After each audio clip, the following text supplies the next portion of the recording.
Hey, how's everybody doing? I went to visit one of my pals yesterday and we were talking about this lick right here.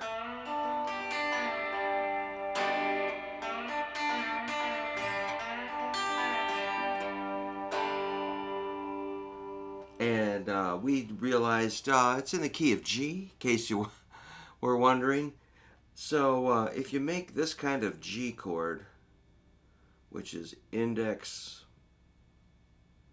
middle on the bass side, ring and pinky on the treble side, that's a D and a G on the second and first strings. Uh-oh. So that's going to be the main thing to hold down at the third fret, ring and pinky. And those are going to need to be kind of stiff right there. You can't let them kind of follow what's going to happen. We're going to bend the third string, the G string. We're going to bend an A up to a B, which is a whole step. So let's just check out what that sounds like, the A and the B. So whole step is a 2-fret space on guitar. Let's just try sliding that A up to B for a second. So you can drag it up. Similar effect, but the bend is pretty specific though. So what's going to happen is that A, we're going to push it towards the ceiling like this.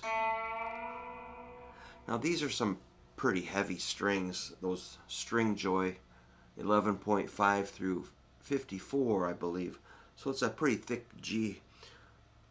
So to help it, I'm going to use 2 fingers. So my middle finger's on the second fret of the third string, that's the A. So on the same string, I'm going to add my pointer finger. So 2 fingers on one string. And they're going to kind of team up to push together. Here comes. It does feel kind of weird, I gotta admit. So if you try this and it feels strange on your hand, that's normal.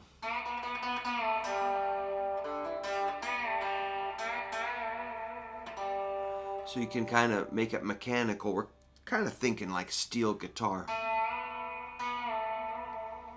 which is a mechanical bend. Like more of a blues bend, you're gonna go. It's going to be a little more, not so precise with the pitch, maybe a little flat. Kind of various. I'm sure you can do that with steel, but for our purposes, we're going to want to be kind of crisp with that, exactly as close as possible from A to B. So, yeah, man, hopefully you've got lighter strings than me. This is pretty difficult. I'm going to keep ring and pinky back to that G shape, and then we're going to hop these 2 fingers. Instead of holding the G, we're going to go over there. And again, they're kind of working together. So here's the sound.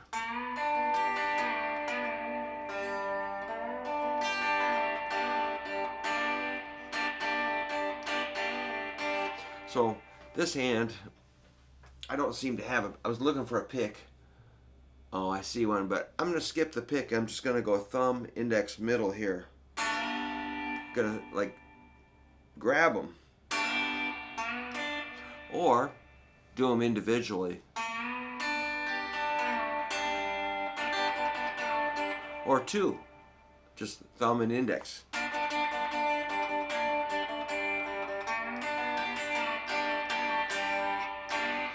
So if you're brand new to this, just kind of get one bend. See if you can hold it and maybe let it down. Then play it open.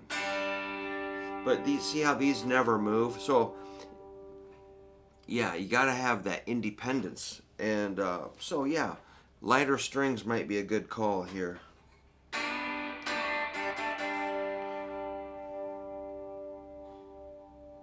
If you want to add a couple extra notes, you could add maybe the 4th string open D to E on the same string, open to 2nd fret, then that open G.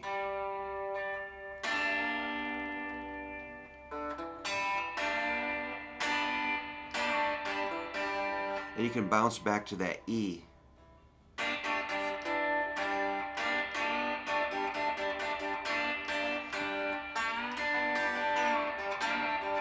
So I was kind of breaking it up with a pattern with my right hand.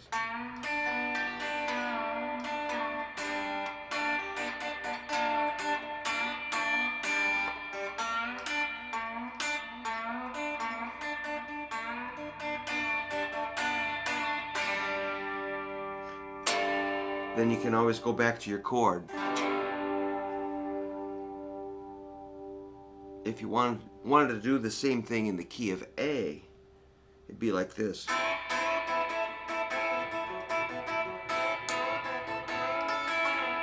That's actually a little easier because there's less tension on the string as we go up. Closer to the nut, there's a lot of tension right in here. And so I was no more open string at this point. Well, I'm sure they're possible, but working off that A. If we go up 2 more frets, you got B. 4th fret, B. That's a B note. And even that's a little easier. Less tension as we move more to the center. If we go 1 more fret up, that's C, because that's a C note.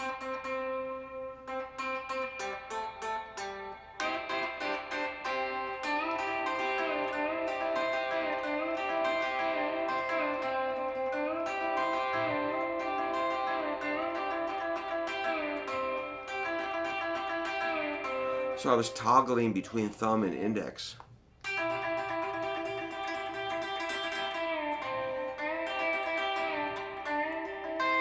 Then I can get middle finger will get the 1st string.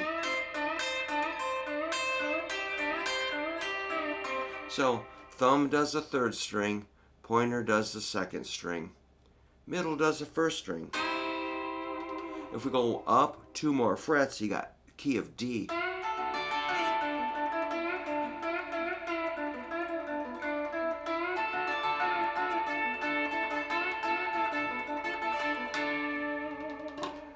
If you go 2 more frets, you got E.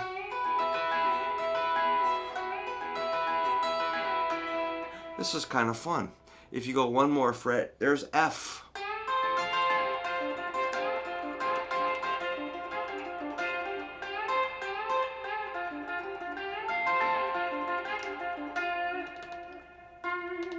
If you go 2 more frets, you got G.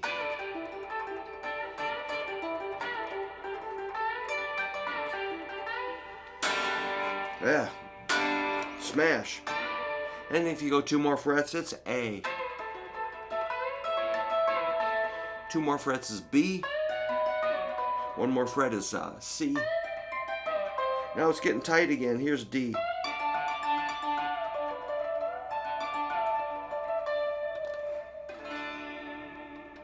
All right, man. I got a little carried away, but you know, just in case you wanted to know the rest of them.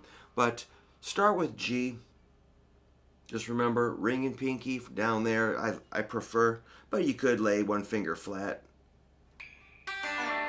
One reason I like ring and pinky sometimes, you can vary it like this. So your ring can go a D up to an E.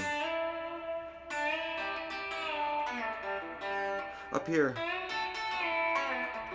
it's a little bit of a, you know, wider spread, but yeah, you know, I'm flexible.